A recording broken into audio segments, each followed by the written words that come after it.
เอาไปไว้แล้วพันหม่องอิ่มแล้วทุกคนในบ้านนี่ เอา ไปได้ซึมหรือบ่ บ่ได้ซึมได้ ลายตา บ่คอยบ่ได้คอยกินได้ โอ้คือว่าคึกเอา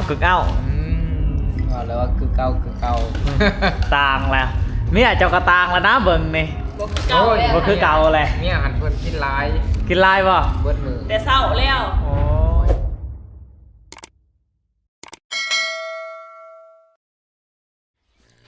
สบายดีทุกคนสบายดียามเสาร์ๆนะตอนนี้บ่าวสัญญาสิได้เดินทางก่อนทุกคนเลยก็คือมื้อนี้เฮาสิได้เดินทางไปบ้านพันเฮียงทุกคน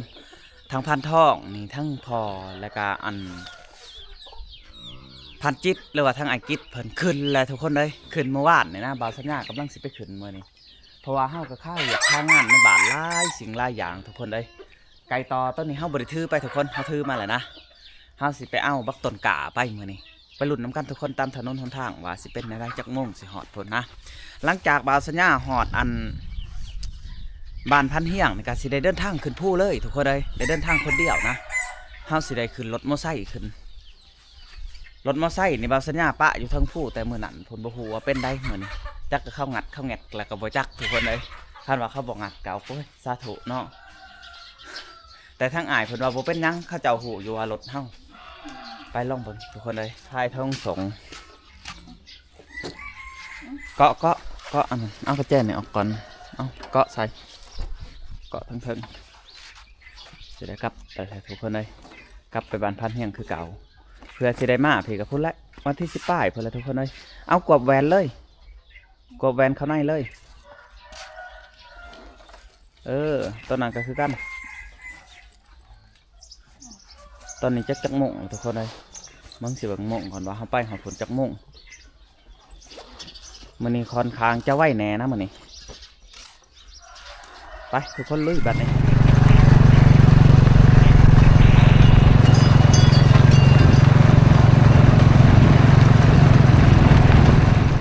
หอดบักสะแยกเลยทุกคนคือเขาสิได้อันความหนามแม่น้ำในทุกๆเทือที่บ่าวสัญญามานี่ต้องได้ความเลยทุกคนคันว่าเฮาบ่ได้ความแม่น้ำนี่เฮาต้องไปผู้ทางครัวสองข้อนทุกคนมันโขงก็เลยว่าลัดซื้อทางสะแยก5ดอนม่วงนี่แหละทุกคนจากนี้ไป5ทางดำนี่ก็ไกลพอสมควรทุกคนเลยตอนนี้เฮาสิได้ล่อทาอันเจ้าของบักก่อนทุกคนเขาเจ้ายังบ่ทันได้ลงมาเถือนะ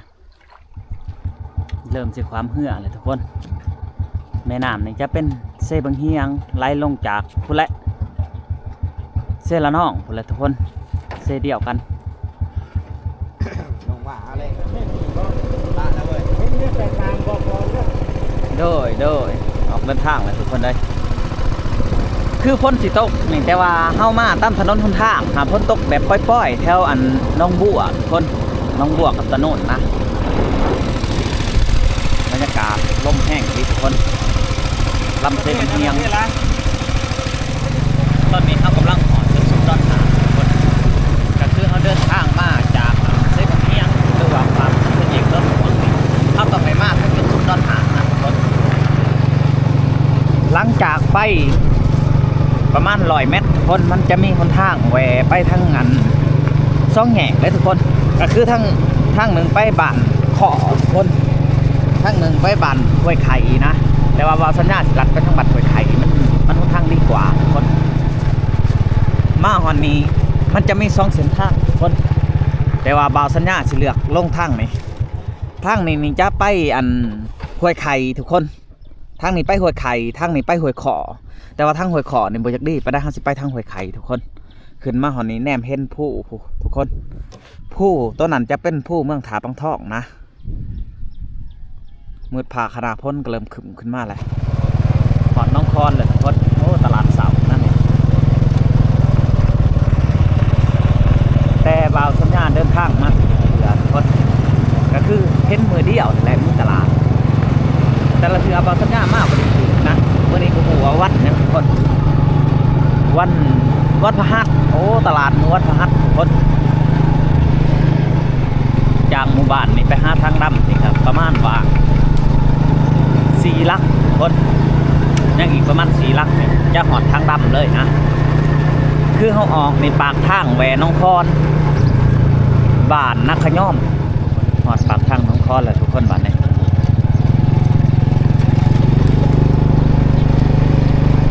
เอาสิได้เดินทางต่อทุกคนเลยบาดนี้จากนี้ไป5 บ้านพันเฮียงนี่ประมาณว่าชั่วโมงป้ายทุกคนตั้งแลนรถนี่นะมาหัวหน้าพันเฮียงทุกคนเลย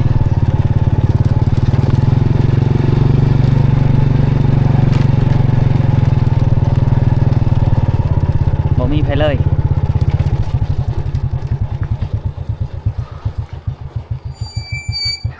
เฮาก็สิได้แก่อูนี่แหละไปทุกคนเลยมิดอิมซิมบานนี่พันเฮียงไปสู่เมียแล้วบ่มีไผเลยนี่แหละสิถือเพิ่นนี่แหละถือขึ้นมื้อนี้ทุกคนทั้งใครพอขึ้นก่อนแล้วนะหอนนี่ก็9 โมงป้ายทุกคนเลยเฮาเดินทางมาแต่เฮือน6 โมง25 นาทีหอนนี่9 โมง 14 นาทีก็สมควรเติบบ่าวสัญญาแล่นรถไปทุกคนบาดนี้ได้เวลานาทีไปแล้วนะก็คือมื้อนี้เฮาสิได้เดินทางคนเดียวทุกคนเลยทั้งพอและก็ทั้งพันทุกพันเพิ่นขึ้นมืดแล้วเหลือแต่บ่าวสัญญาคนเดียวมาบ่ทันเพราะว่าเพิ่นว่าให้มาแต่เมื่อวานนี่บ่าวสัญญาพัดข้าวเวียกทุกคนก็เลยว่ามื้อนี้เฮาได้เดินทางมาแล้วก็สิได้ขึ้นคนเดียวคันบ่เห็นรถอยู่ทั้งผู้เฮาก็สิได้ย่างขึ้นทุกคนเลยไปติดตามนํกันป๊อดโททุกคนเหมือนมาคักกะลีบ่าวสัญญาสิได้ขึ้นคนเดียวนี่สิรอดอยู่บ่เด้เนาะบาดนี้เนาะโอ้พอแห้งทุกคนมาฮอดเฮือนพันใหญ่เพิ่นว่าฝนตกทุกคนเลยผู้เฮาสิปีนผู้คนเดียวนี่ก็มันสิเป็นไปได้บ่นี่ฝนตกลงมาแหละทุกคนอันนี้ฝนตกเพิ่งไปได้แม่นี่ฮะว่านในแห้งบ่โอ้แข้งเปียกทุกคนเลยแต่ว่าอันนี้มืดผ่าขนาดฝนเริ่มมาแล้วตกลงมาเลยนี่มืดขึ้นมาเลยนะบ่าวสัญญาสิเดินทางผู้เดียวนี่ก็ลำบากได้ทุกคนนี่เฮาสิท่าเบิ่งฝนก่อนประมาณ10 หรือ 30 นาทีนะเอาแล้วฝนตกแล้วทุกคนบานนี่และสิได้เดินทางในบานนี่พอเทือนพันใหญ่เพราะว่าฝนตกอู่เอ้าเฮ็ดบาทนี่พันแอ้ก็ยังบ่ได้ไปบ่ในพันไปนำกันมือบืนมื้อนี้ข้าฝนตกเอาแล้วคือว่าจักสันเฮ็ดจังได๋สิว่าฝนตกเจ้าคิดว่ามันบ่เอื้อนบ่มื้อนี้บ่เอื้อนมื้อนี้หั่นบ่ได้เอื้อนรถมาเฮานี่ที่มันสิไปเฮาพัดอย่าใช้มาได้ฝนตกได้อาศัยขวาแล่นอาศัยครัวนะแล่นนี่ออกลายได้บัดนี้เนาะบ้านนี้คันก็ได้ฮะว่าง่ายเติบอยู่แล้วง่ายเติบโอ้ทุกคนเริ่มมาแล้วทุกเฮ็ดจังได๋บาดนี้ว่าสิขึ้นผู้ขึ้นบ่ได้แล้วทุกคนเอ้ยเพราะว่าเฮาย่านน้ำนะย่านน้ำห้วยละห้างทุกคนห้วยนั้นมันเป็นห้วยใหญ่อีกอย่างมันก็สั้นน้ำมาแต่ผู้นี่คือว่าอะไรทุกคนน้ำไหลลงแต่หน้าผาขนาดนี้ก็ยังไหลไปจกๆแล้วผมเห็นบ่มื้อนี้เฮาแทบจะบ่ได้ขึ้นเลยทุกคนเลยเฮาสิได้กลับคืนบ้านพุ่นสูงคือเก่าอยู่บ้านพันเฮียงพุ่นแหละทุกคนสิไปนอนอยู่พุ่นแหละเป็นมื้ออื่นพุ่นแหละจังเฮาสิขึ้นเฮาบ่กล้าขึ้นนะมื้อนี้บ่กล้าเสี่ยงขึ้นอีกอย่างเฮาก็ขึ้นคนเดียว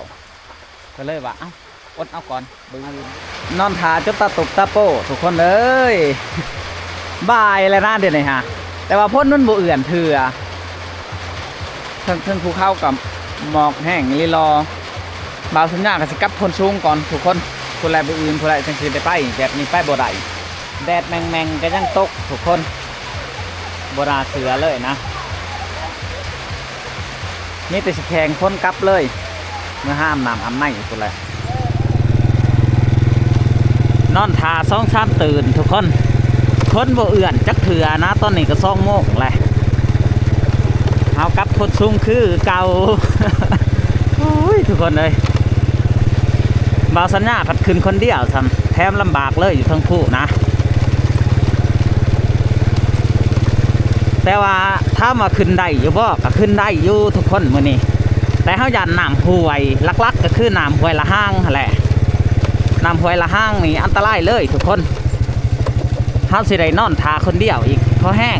เพื่อทาน้ำบกก็เลยว่าเลือกเป็นอื่นดีกว่ามื้อนี้โจ๊ะพรคำเลยทุกคนเลยหลังจากเฮาบ่ได้ไปผู้เฮาก็สิได้เดินทางไปบ้านพันหม้องนะทุกคนก็คือพันหม้องโทรว่าจานมาลิดน้ำแน่ว่ะมื้อนี้เป็นบุญบ้านเพิ่นนะเฮาก็สิได้เดินทางไปหาเพิ่นทุกคนเลย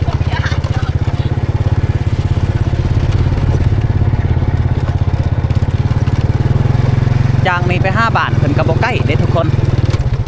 ยังอยู่ประมาณว่าอันลักป้าย จากบ้านพันเฮียงไป5บาทเพิ่นนี่พันเฮียงก็บ่อยู่ทุกคนเพิ่นอยู่บ้านเมียพุ่นมื้อนี้บ่าวสัญญาสิได้เดินทางขึ้นคนเดียวคือเก่าฮอดเฮือนในพาดแหละทุกคนฮอดเฮือนพาดหม่องแล้วนะสบายดีจัน สบายดี มาคำแล้วเนาะซ่อมมึงจำเว้นนี่เด้ ชอบหยอกเช้า หยอกเศร้าเจ้าหยอกเศร้าเว้นนี่เด้ อยู่แล้ว หยอกมึนมือเนาะมื้อนี้เนาะ ชิปปล่อยติดแดง โอ้เป็นยังแหละ จักติดเพ่งจักหยัง ลงแหละ บ่ทันปล่อยบ่เป็นหยังที่ บ่เป็นยังลบออกได้ ตั้งเวลาไว้ โอ้ได้